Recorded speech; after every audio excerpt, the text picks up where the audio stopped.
Chaque fois qu'on fait un rapport et qu'on le rend public, on rend public en même temps une liste de recommandations, pas trop nombreuses si possible, plutôt précises, mesurables, appliquées, qui pourront être appliquées dans le temps. Nous démontrons dans le rapport public annuel, celui que j'ai à côté de moi d'ailleurs, qu'elles sont exécutées à environ 70%. Alors peu ou prou, pas toujours totalement, mais quand même 70% de nos recommandations, de nos 1924 recommandations suivies en 2014 sont exécutées.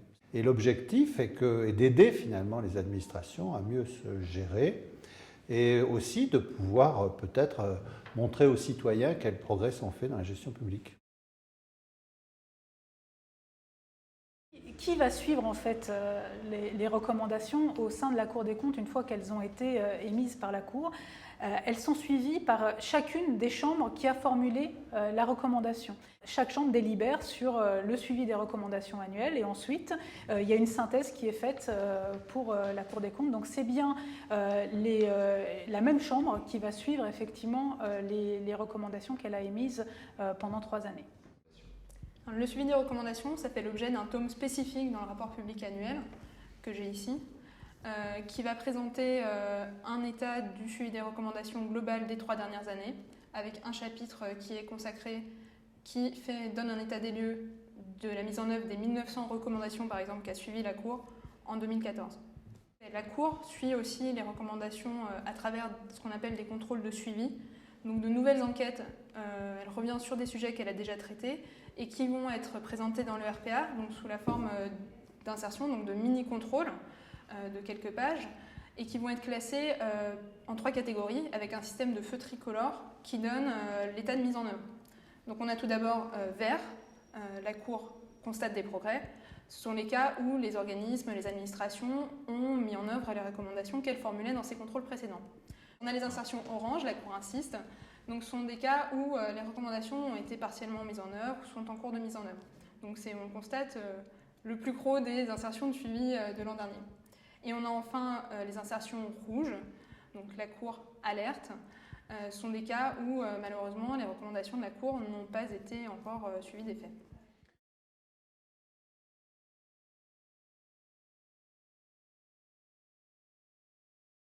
La Cour a découvert, à l'occasion d'une enquête qui lui avait été confiée par l'Assemblée nationale, que des comptes dormaient dans les banques, à peu près à hauteur de 1 milliard d'euros.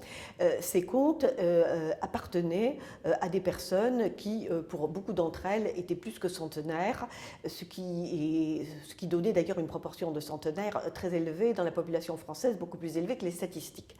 Nous avons découvert la même chose dans les compagnies d'assurance, où environ 2,7 milliards de contrats d'assurance vie n'avaient pas été réclamés et appartenaient aussi à des personnes qui, pour beaucoup d'entre elles, étaient plus que centenaires. Du côté bancaire, il n'y avait aucune législation. Donc les banques n'étaient pas tenues de faire quoi que ce soit.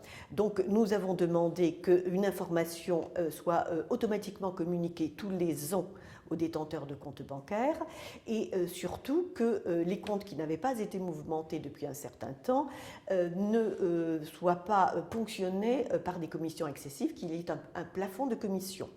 Et au-delà d'une certaine période, nous avons recommandé que ces dépôts soient transférés à la Caisse des dépôts dès lors qu'on n'avait pas repéré qui en était le légitime propriétaire. C'est un peu la même chose qui a été recommandée par la Cour pour les compagnies d'assurance. Une information régulière, une recherche d'abord sur l'identité des personnes détenteurs des contrats et une recherche sur leur éventuel décès, une recherche des bénéficiaires. Et si on ne trouvait pas les bénéficiaires, c'est la même chose, au bout d'une durée un peu plus longue, parce que l'assurance vie c'est un peu plus compliqué, un dépôt à la Caisse des dépôts. Nous avons eu la satisfaction de constater qu'à peine un an après la communication de notre rapport à l'Assemblée nationale, une proposition de loi a été adoptée par le Parlement qui reprend environ les 2/3 de nos recommandations. Nous considérons que c'est pour les usagers un progrès.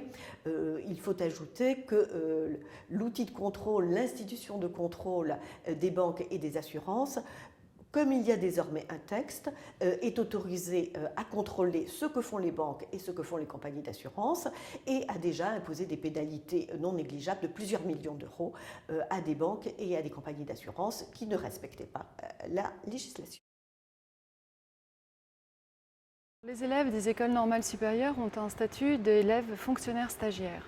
À ce titre, ils reçoivent une rémunération de l'ordre de 1 300 € net par mois pendant les 4 ans de la scolarité et signent ce que l'on appelle un engagement décennal. L'engagement décennal, c'est l'engagement à travailler 10 ans pour l'État. Et s'ils ne respectent pas cet engagement, ils doivent rembourser une partie des rémunérations perçues. Lorsque la Cour a contrôlé les 3 ENS en 2010 et 2011, il est apparu que les écoles suivaient très mal le suivi de leurs élèves après la sortie d'école et que le ministère ne demandait jamais de remboursement, même lorsque c'était dû.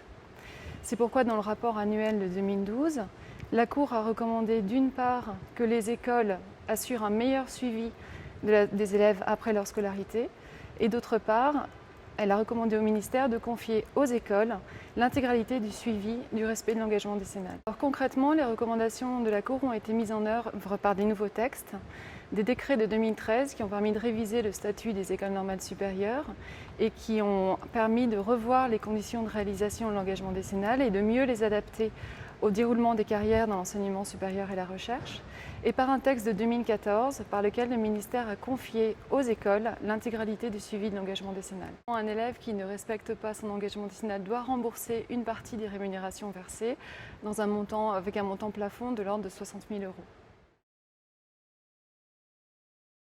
La Cour a constaté un problème en Lorraine, c'est qu'il y allait avoir 2 gares TGV sur la ligne grande vitesse Est à 20 km de distance, avec des financements publics, en particulier des financements de collectivités locales, qui constituaient un gaspillage impressionnant, parce que le total des 2 gares atteignait environ 150 millions d'euros, et la Cour a eu comme recommandation de suspendre la construction de la gare de Vendières, qui était la 2e gare qui devait être au droit de la ligne TER Nancy-Metz, en attendant d'évaluer la première opération.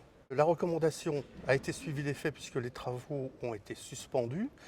Le rapport public a été produit en 2013 et en 2015, le président du Conseil régional de Lorraine a lancé un référendum sur la population lorraine pour savoir si la population était pour ou contre la construction de la gare de Vendières.